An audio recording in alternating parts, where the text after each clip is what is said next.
நிதி ஒதுக்கீடு, பற்றாக்குறை, பொருளாதார வளர்ச்சி, பணவீக்கம் என்று அதிதீவிரமாக நீடித்த பட்ஜெட் தாக்கலின் போது சில முக்கியமான மற்றும் சுவாரஸ்யமான நிகழ்வுகளும் அரங்கேறின.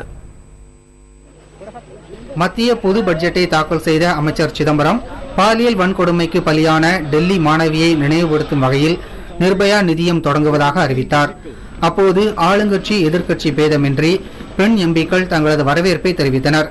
பெண்களுக்கான தனி வங்கிகள் உருவாக்கப்படும் என்ற அறிவிப்புக்கு காங்கிரஸ் தலைவர் சோனியா காந்தி, எதிர்க்கட்சித் தலைவர் சுஷ்மா ஸ்வராஜ் உள்ளிட்ட பெண் எம்பிக்கள் கைதட்டி ஆதரவு தெரிவித்தனர். I therefore propose to set up India's first women's bank as a public sector bank.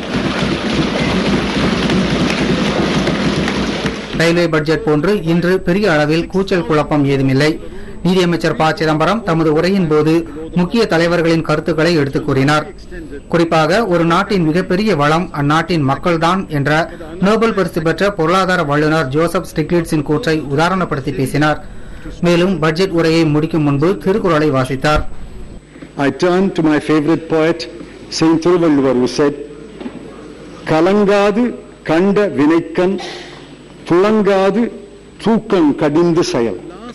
உரையின் இறுதியாக, நீங்கள் விரும்பும் வலிமையும் உத்வேகமும் உங்களுக்குள் தான் இருக்கிறது, ஆகவே உங்கள் எதிர்காலத்தை நீங்களே தீர்மானியுங்கள் என்ற சுவாமி விவேகானந்தரின் கருத்தையும் எடுத்துக் கூறினார் ப. சிதம்பரம். 1 மணி நேரம் 47 நிமிடங்களுக்கு பட்ஜெட் உரையை அவர் வாசித்தார்.